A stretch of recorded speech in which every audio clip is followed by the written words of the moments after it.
I was sitting in my lawyer's office staring at a letter that made my stomach turn. My ex-wife wanted me to triple child support, not increase it, triple it, from $1,200 a month to $3,600. I kept reading those numbers hoping they would change. They did not. My daughter Emma is my entire world. I would walk through fire for that kid. But something about the way Judith looked at me when she handed over this demand, something in those cold eyes told me this was not about Emma at all. This was about something else entirely. Something that would shatter everything I thought I knew about the woman I once loved. Before I tell you how this nightmare unfolded, drop a comment and let me know where you are watching from. Hit that like button if you have ever felt used by someone you once trusted. And subscribe, because this story gets darker than I ever imagined. Let me take you back to where it all started going wrong. I met Judith at community college when we were both 22 years old. She was studying graphic design, and I was working my way through business management classes. We connected over our shared love of hiking in the Rockies. There was something genuine about her back then, or maybe I was just too young to see the warning signs. We got married at 24, and Emma came along when we were 25. Those early years felt like everything I had ever wanted. I still remember teaching Emma to walk, her tiny hands gripping my fingers as she took those wobbly first steps. We took family camping trips to Yellowstone every summer. Sunday mornings meant pancake breakfasts with Emma covered in syrup, laughing at cartoons. I was working as an assistant manager at a logistics company, putting in the hours to climb the ladder. Judith did freelance design work from home, which gave her flexibility with Emma. Life felt complete. When Emma turned 3, we threw her a butterfly-themed party in our backyard. I can still see her face, pure joy, as she chased bubbles in her purple dress. Everything felt stable. Everything felt hopeful. I thought we had built something that would last forever. But around Emma's 5th birthday, things started to shift in ways I could not quite pin down. Judith became distant, always glued to her phone, texting people she would not tell me about. She complained that I worked too much, even though I was only pulling 50-hour weeks trying to get us ahead financially. The arguments increased, always about money, about our future, about priorities I supposedly had wrong. I suggested marriage counseling, desperate to save what we had. She agreed to 2 sessions, then refused to go back. Said it was pointless. I came home early one day for our anniversary, flowers in hand, ready to surprise her. Instead, I found her packing suitcases. She said she needed space to find herself. Whatever that meant. I was completely blindsided. I thought we were just going through a rough patch that all marriages face. 3 weeks later, she filed for divorce. The devastation of coming home to a half-empty house, of trying to explain to Emma why mommy was not there anymore, nearly broke me. Emma kept asking when things would go back to normal. I did not have an answer. The divorce finalized when Emma was 6 years old. We agreed on joint custody, which meant I got Emma every other weekend plus Wednesday evenings. Child support was set at $1,200 monthly, which seemed fair based on my $65,000 annual salary. Judith kept our small 3-bedroom house in the suburbs.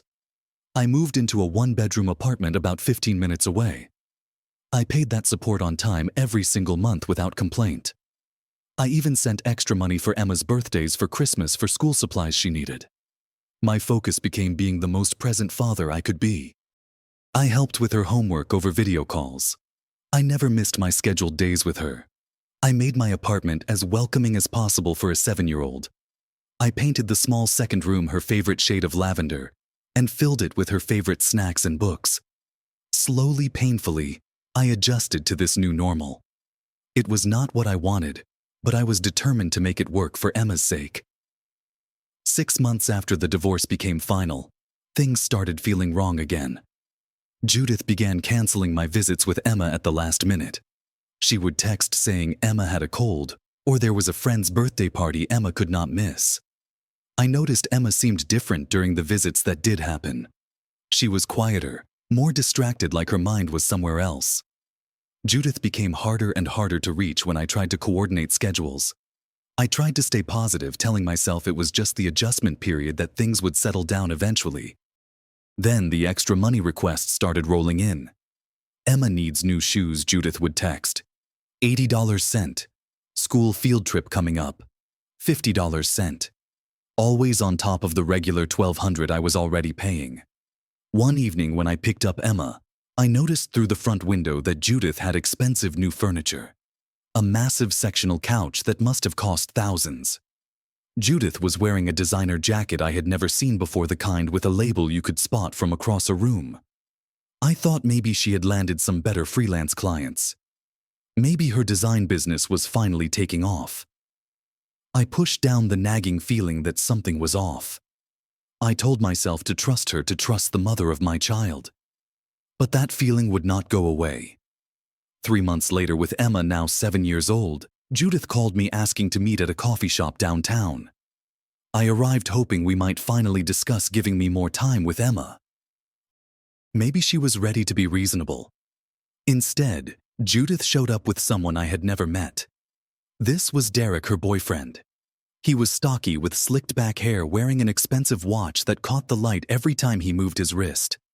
His whole demeanor screamed cocky, like he owned every room he walked into. Judith looked different too. Designer clothes from head to toe. A new hairstyle that probably cost more than my monthly grocery bill. Professional manicure with perfectly shaped nails. They sat down across from me, and Derek did most of the talking, which immediately set my teeth on edge. "Leon, we need to discuss Emma's future," he said, like he had any right to speak about my daughter. Then he laid it out. They wanted me to triple my child support, from $1,200 to $3,600 every single month. Their reasoning sounded rehearsed. Private school tuition, better activities, a college fund, so she never has to worry about money. Derek leaned forward, that expensive watch glinting. A man provides for his child, does he not? The condescension in his voice made my blood boil. I tried to explain my budget rationally. After rent, utilities, car payment, insurance, and my student loans, I lived carefully on what was left. $3,600 a month would leave me with almost nothing. I would be eating ramen and skipping meals just to survive. Judith's response was cold as ice. "Then get a better job, Leon. Emma deserves more." Derek smirked and put his arm around her shoulders, this possessive gesture that made me feel sick. They gave me 2 weeks to think it over before taking legal action. Then they stood up and walked out together, leaving me sitting alone with a cup of coffee that had gone cold. I felt completely cornered, like the walls were closing in from every direction. I spent the next week spiraling. Sleep became impossible. I would lie awake at night staring at the ceiling, running through worst-case scenarios. I could not afford a lawyer to fight a custody battle. What if refusing their demand meant I lost Emma entirely? What if they painted me as a deadbeat father in court? But the numbers kept nagging at me. They did not add up at all. Emma attended public school. I had checked. I drove past her elementary school twice just to make sure. Her activities were community soccer, which cost $45 per season, and a library reading club that was completely free. Where exactly was all this money supposed to go?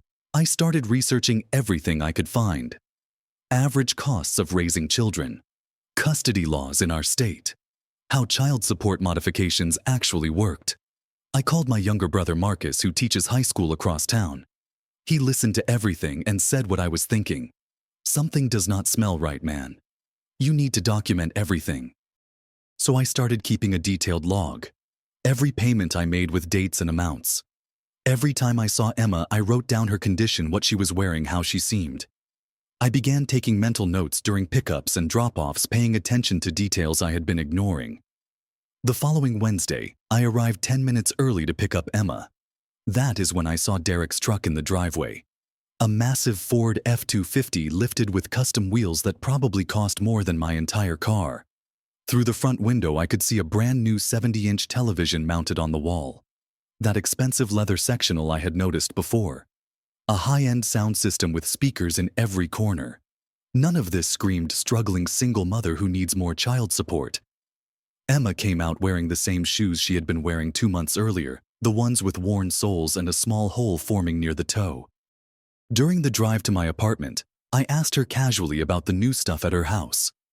Emma mentioned that Derek's friends came over a lot for poker night, She said Mommy told her they were going to Cancun next month. My stomach dropped right there in the driver's seat. Cancun, a beach resort vacation in Mexico. On what money she was claiming poverty while planning international trips. That weekend I drove past Judith's house. I was not stalking, just observing what was happening with my child support money. I saw Derek's work truck parked out front. D. Morrison Contracting painted on the side in bold letters. When I got home, I looked up his business online. His company handled big construction projects all over the metro area. The website showed completed jobs worth hundreds of thousands of dollars. So why would a successful contractor's girlfriend need tripled child support from her ex-husband? Nothing about this made any sense, unless they were using my money for something other than Emma. I requested another meeting with Judith, just the two of us this time. We met at the park while Emma played on the swings, her laughter carrying across the playground. I asked directly, cutting through all the pretense. What is this really about, Judith? She got defensive immediately. Emma's needs are growing, Leon. Children are expensive. I pressed harder. She is wearing shoes with holes in them. But you have a new television that costs more than 3 months of child support. How do you explain that? Judith's face flushed with anger. How dare you keep tabs on me, she snapped. Then she slipped up. Derek and I are building a future together. There it was. The truth she had not meant to say out loud. I looked at her steadily. With my money. She grabbed her purse and walked away, throwing back over her shoulder that I would be hearing from her lawyer. That threat did not scare me anymore. It clarified everything. I knew what I had to do. I used my emergency savings and paid $800 to hire a private investigator. His name was Frank, a retired cop with a straightforward, no-nonsense approach to his work. I showed him everything I had documented. He listened, took notes, and nodded slowly. People always slip up, Leon. We will find what you need. Give me 2 weeks. Those 2 weeks felt like the longest of my life. I went through the motions at work, picked up Emma on schedule, tried to act normal. But inside, I was wound tight as a spring, waiting for Frank's call. 2 weeks later, my phone rang. Frank's gruff voice came through. You need to see this. Meet me at the diner on Maple Street in an hour. I drove there with my hands shaking on the steering wheel. Frank was waiting in a back booth with a thick folder in front of him. He slid it across the table without a word. I opened it and felt my entire world tilt sideways. The evidence was damning. There were photographs of Judith and Derek at a luxury resort in Scottsdale, Arizona. The pictures were date-stamped from just last month. Pool photos, restaurant photos, them holding tropical drinks and laughing. Dinner receipts from a high-end steakhouse showed they had spent $340 on a single meal for 2 people. There were documents showing Derek's truck was financed under Judith's name. She had used my child support payments as proof of income to secure the loan. Frank had found her public Instagram posts showing designer shopping sprees, bags from stores I could never afford to walk into. But the worst part, the part that made me actually nauseous, was the bank records. Frank had connections who could pull certain information, and what they found destroyed me. Every month, my $1,200 child support payment would deposit into Judith's account. Then, within 24 hours, that money would transfer into a joint account she shared with Derek. That joint account paid for Derek's truck payment of $680 monthly. It paid for resort bookings, restaurant bills that would feed me for a month, even casino visits where they dropped hundreds of dollars in single nights. Meanwhile, Emma's actual documented expenses totaled less than $400 per month. Frank closed the folder and looked at me with something like pity in his eyes. They are using you as a third income stream, Leon. Your daughter's money is funding their lifestyle while your kid walks around in worn-out shoes. I felt rage unlike anything I had ever experienced. Pure white-hot fury at the betrayal. Not just betrayal of me, but of Emma.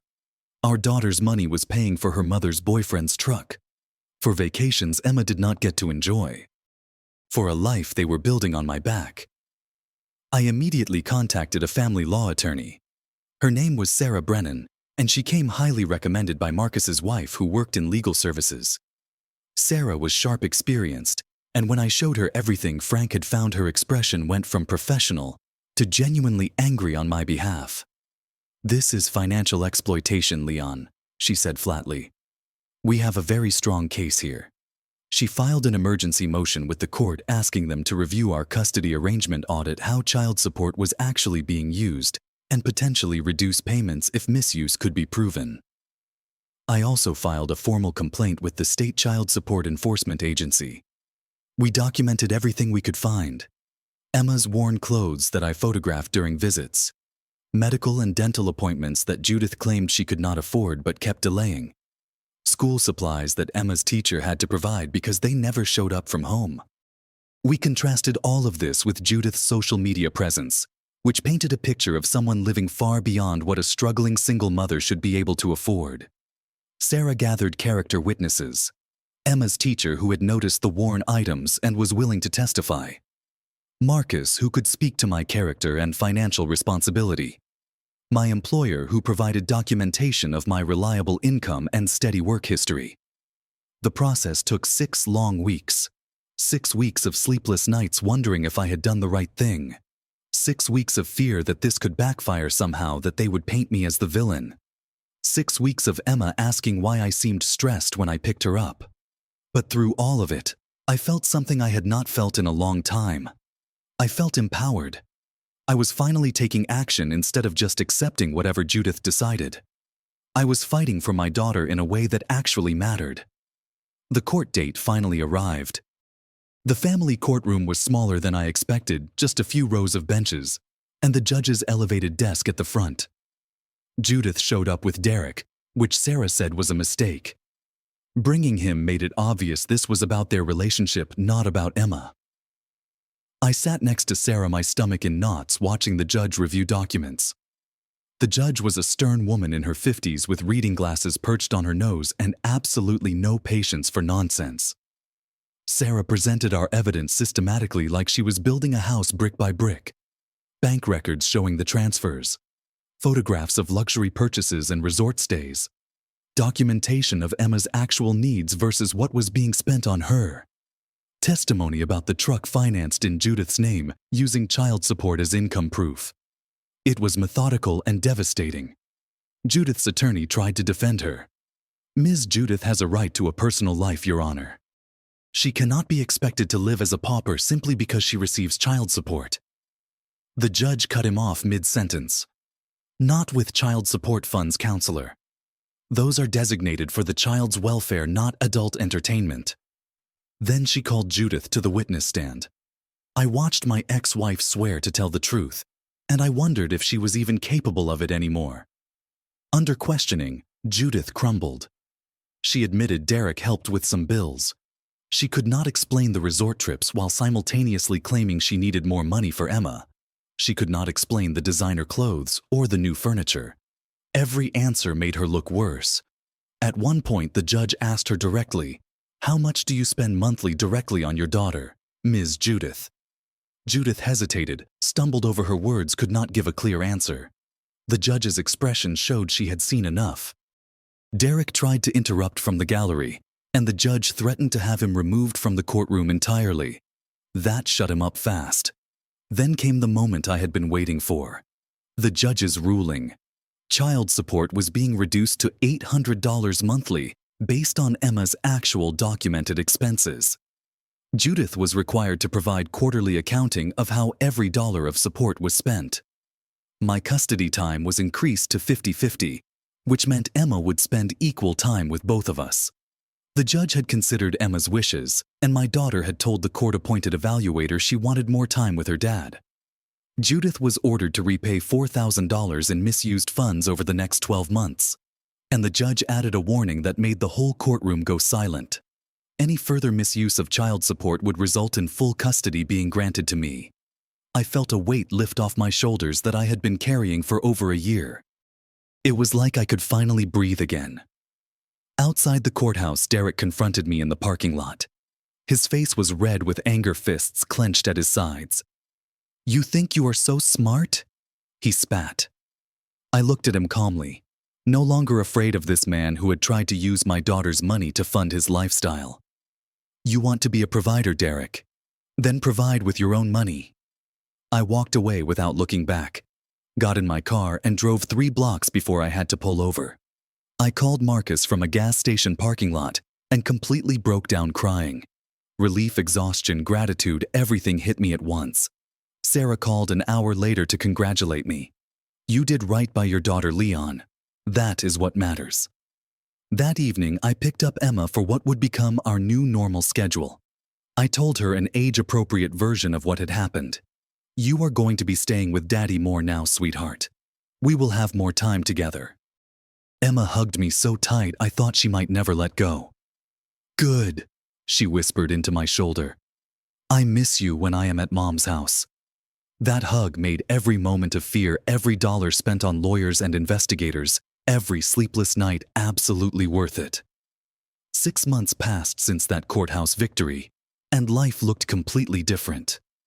Emma was now with me half the time, following a week-on, week-off schedule that gave us real time to build routines and memories.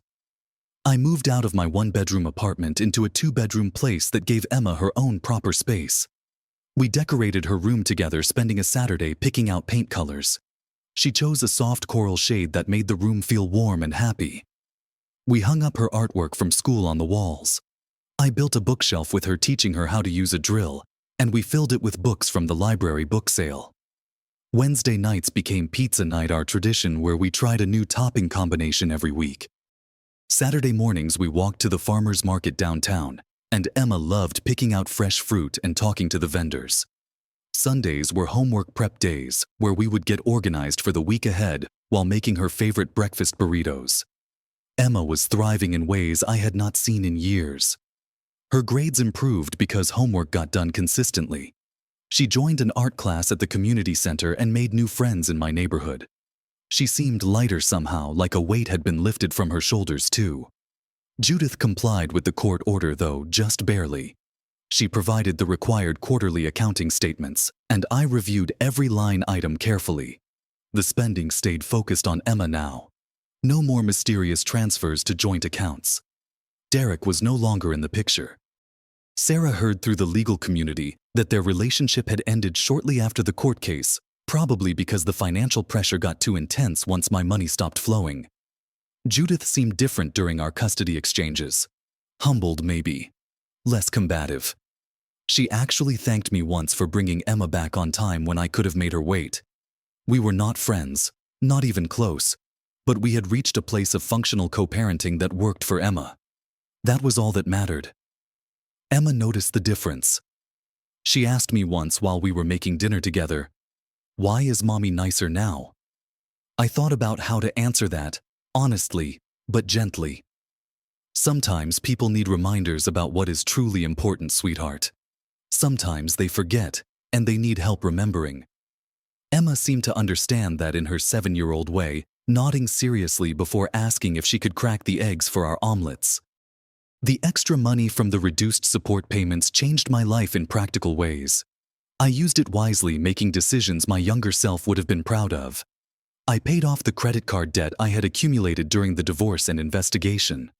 I started a real college fund for Emma, putting $200 into it every month without fail. I enrolled in an online course to improve my skills at work, studying supply chain management in the evenings after Emma went to bed. That investment paid off when I got promoted to operations manager, which came with a salary increase to $72,000 annually. But more importantly than the money, I learned something about myself. I learned to set boundaries. I stopped being the people pleaser who said yes to everything out of fear of conflict. I learned that asking for help is not weakness. Marcus helped me through the darkest days. Sarah fought for me when I could not fight for myself. Frank found the truth when I could not see it. All of them taught me that accepting help is actually a form of strength. I started going to therapy to process the anger and feelings of betrayal that still surfaced sometimes. My therapist, a patient woman named Dr. Rodriguez, helped me understand patterns I had been ignoring for years. I had overlooked red flags during my marriage because confronting them felt too hard. During the divorce, I had accepted terms that were not fair because I feared conflict. That fear had made me an easy target for someone willing to exploit my love for my daughter. But no more. Those days were over. I became an advocate for other fathers going through similar situations. I joined a support group for divorced dads and shared my story. I helped other men document their cases, showed them what evidence actually mattered in court. I found purpose in turning my pain into something that could help others. Watching other fathers win their own battles, seeing their relief and gratitude, gave me a sense of meaning I had not expected to find. 1 year after the court victory, I found myself reflecting on the entire journey during a quiet evening after Emma had gone to bed. I realized this had never really been about money at all. It had been about self-worth. About standing up for what was right, even when it was terrifying. About protecting Emma from poor decisions her mother had made. It would have been easy to become bitter toward Judith. Bitterness feels justified when someone has used you and betrayed your trust. But I learned that bitterness only hurts the person carrying it. Judith made terrible choices and she faced real consequences for those choices. But I could not control her actions. I could only control how I responded to them. So I chose to forgive her not because she deserved it, or even asked for it, but because I deserved peace. Forgiveness did not mean forgetting or pretending it never happened. It meant releasing the anger that was taking up space in my heart space I wanted to fill with better things. Emma asked me once out of nowhere while we were driving to school if I hated her mommy. The question caught me off guard, but I knew she needed an honest answer. No, sweetheart. I do not hate your mom. I am disappointed in some choices she made. But hate takes too much energy, and I would rather use that energy loving you. Emma thought about that for a moment, then nodded like it made sense. I hope she carries that lesson with her as she grows up. That you can be hurt by someone and still choose not to hate them. That protecting yourself and setting boundaries does not require bitterness. I learned that loving your child sometimes means protecting them even from their other parents' poor decisions. That sometimes fighting is actually the most loving thing you can do. Walking away and accepting whatever happens is not noble when your child's welfare is at stake. Standing up, gathering evidence, facing court, enduring uncomfortable confrontations, that is real love in action. Now, present day, I am sitting in the bleachers watching Emma play in her soccer game. The autumn air is crisp. Leaves are turning gold and red in the trees surrounding the field. Emma is playing forward, and I watch her sprint down the field with determination on her face that makes my heart swell with pride. She takes a shot, and the ball sails past the goalkeeper into the net. Her whole team erupts in celebration, but Emma looks directly at me in the stands first. Her face breaks into the biggest smile, and she points at me like she is dedicating that goal to her dad. I am on my feet cheering, probably louder than any other parent here, and I do not care one bit. This moment, this simple Saturday morning soccer game, is everything. I think about the man I was just over a year ago. Scared, confused, feeling completely powerless as someone I once loved, tried to exploit my devotion to my daughter. Then I think about who I am now. Strong, clear-minded, present in my daughter's life, in ways that actually matter. The journey was not pretty. It involved lawyers and investigators and court battles and confrontations that kept me up at night. But it was necessary. Every difficult moment led me here to this soccer field watching my daughter thrive. There are still challenges ahead. Emma will become a teenager eventually, which brings a whole new set of complications. There will be college decisions to make, co-parenting situations to navigate through her adolescence. But now I know something I did not know before. I can handle it. I will always put Emma first, but I will never again let anyone exploit my love for her. I will never again accept mistreatment out of fear of conflict. Emma's game ends, and she runs toward me across the grass, her ponytail bouncing, cleats, muddy face, flushed with exertion and happiness. I catch her in a hug and lift her up, and she laughs, that pure, uninhibited laugh that only children have. Did you see my goal, Dad? Did you see it? I saw it, sweetheart. I saw everything. And I mean that in more ways than she will understand for years to come. As we walk to the car together, Emma chattering about the game and her teammates and what she wants for lunch, I think about Derek's words that started this whole mess. They wanted me to triple payments so they would never worry about money. Turned out money was never the real problem. Character was. Integrity was. And no amount of child support can buy that. The people in your life either have it or they do not. My job is to make sure Emma grows up knowing the difference, seeing it modeled in how I live my life. That is the real inheritance I can give her. Not money, but values. Not comfort, but strength. Not an easy path, but an honest one. Have you ever had to stand up for what was right, even when it terrified you? Have you ever discovered someone was using you and had to find the courage to fight back? Drop your thoughts in the comments below because I would love to hear your stories. If this resonated with you, hit that like button and share this video with someone who needs to hear it. Subscribe to this channel for more real stories about navigating life's hardest challenges. Thank you for listening to my story and letting me share this journey with you. I hope it reminds you that standing up for yourself and the people you love is always worth it, no matter how scary it feels in the moment. Take care of yourselves, protect what matters, and remember that your voice and your truth have power. Until next time.